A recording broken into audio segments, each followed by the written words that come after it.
Hello, hello, and welcome to your Tuesday reading of the BFG. Yesterday we were reading about how Sophie came up with this brilliant plan of mixing a dream together that they would give to the queen. That dream would consist of the giants coming and snatching kids out of their bed, and the giants would eat the children, and then the dream continued on with the BFG and Sophie. And when the queen wakes up, Sophie will be there and the BFG will be there. And hopefully this whole plan will help the queen to realize that she needs to stop the giants, because Sophie has made it very clear to the BFG that that needs to happen. So today we are going to read chapter 16 called Mixing the Dream. It was dark now. The night had already begun. The BFG, with Sophie sitting on his hand, hurried into the cave and put on those brilliant blinding lights that seemed to come from nowhere. He placed Sophie on the table. "Stay there, please," he said. "And no chittering. I is needing to listen only to silence when I is mixing up such a naughty, plexicated dream at this." He hurried away from her. He got out an enormous empty glass jar that was the size of a washing machine. He clutched it to his chest and hurried towards shelves on which stood the thousands and thousands of small jars containing the captured dreams. "Dreams about giants," he muttered to himself as he searched the labels. Excuse me. "The giants is guzzling human beings.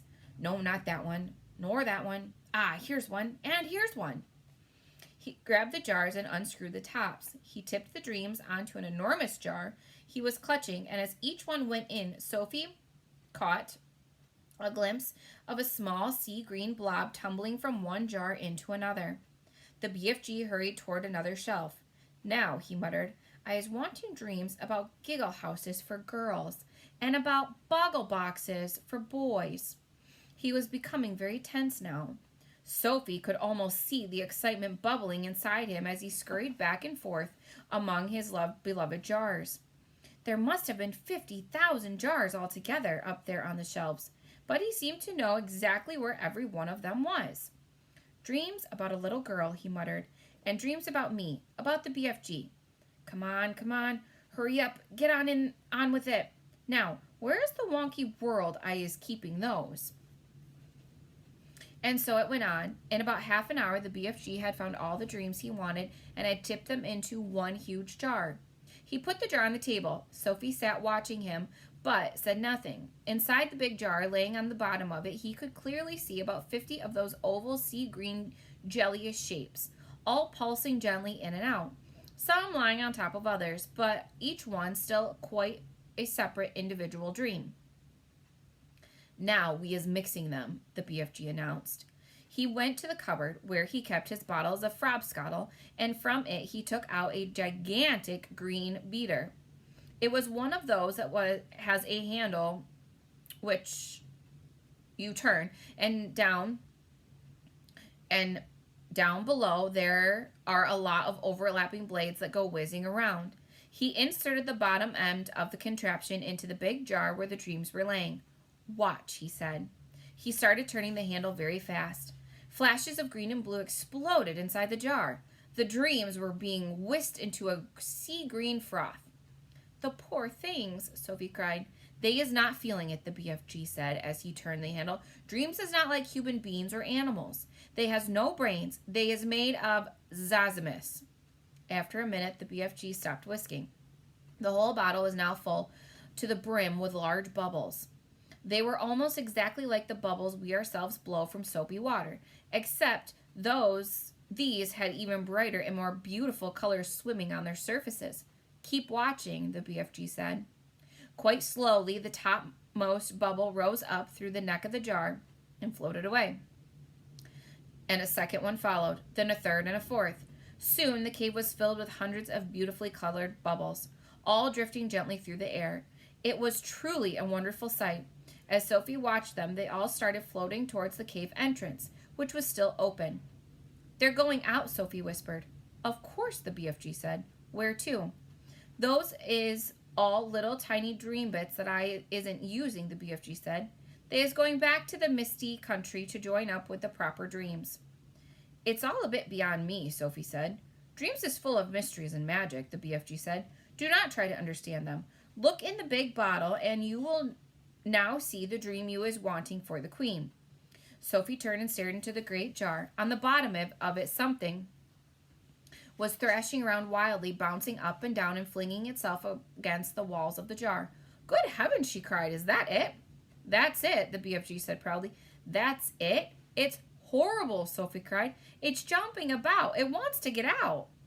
That's because it's a Trogglehumper, the BFG said. It's a nightmare. Oh, but I don't want to give the queen a nightmare, Sophie said. If she is dreaming about giants guzzling up little boys and girls, then what is you expecting it to be except a nightmare, the BFG said. Oh, no, Sophie cried. Oh, yes, the BFG said.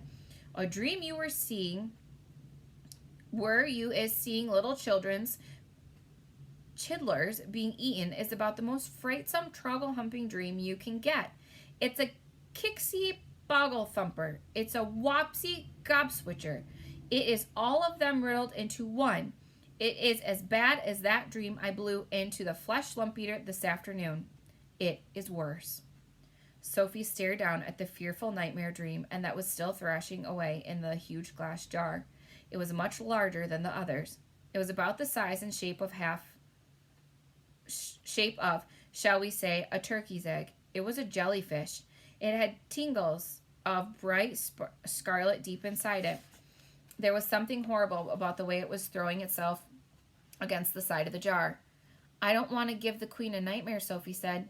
I is thinking, the BFG said, that your queen will be happy to have a nightmare if having a nightmare is going to save a lot of human beings from being gobbled up by filthsome giants. Is I right or is I left? I suppose you're right, Sophie said. It's got to be done. Will soon be getting over it, the BFG said. Have you put all the other important things into it? Sophie asked. When I is blowing that dream into the queen's bedroom, the BFG said, she will be dreaming every single little thing-a-ling you is asking me to make her dream.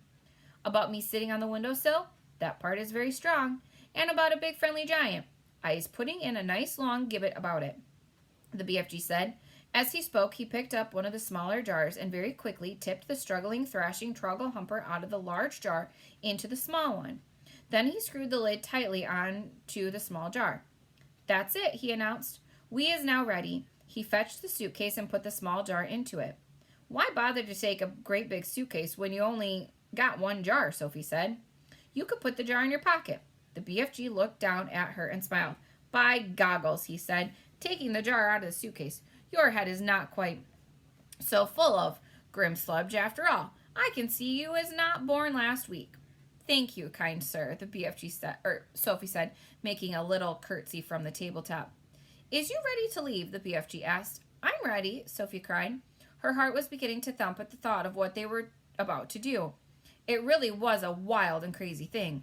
Perhaps they would both be thrown into prison. The BFG was putting on his great black cloak.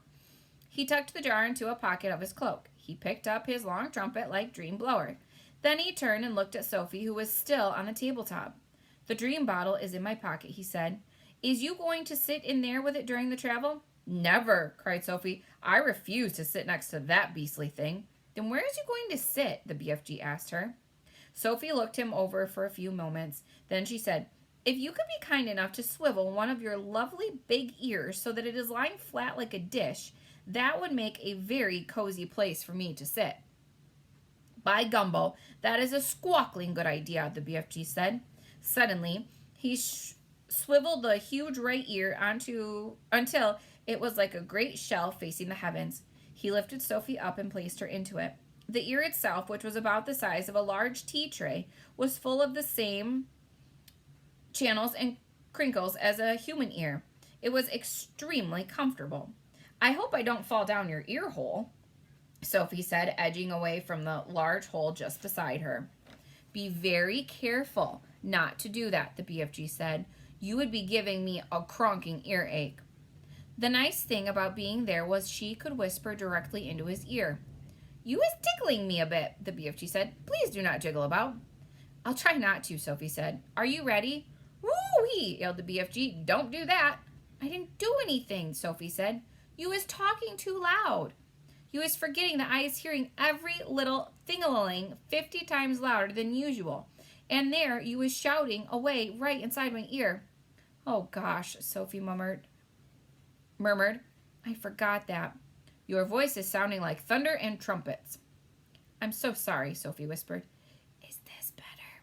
No, cried the BFG. It sounds as though you is shooting off a blunderbuss. Then how can I talk to you? Sophie whispered. Don't, cried the BFG. Please don't. Each word is like you was dropping buzz bombs in my ear hole. Sophie tried speaking right around her breath. Is this better? He said. She spoke so softly she couldn't even hear her own voice. That's better, the BFG said. Now, I is hearing you very nicely. What is it you was trying to say to me just now? I was saying, are you ready? We is off, cried the BFG, heading over the cave entrance. We is off to meet Her Magister the King. Outside the cave, he rolled the large round stone back into its place and set off at a tremendous gallop. All right, that's where we will stop today. I will see you tomorrow.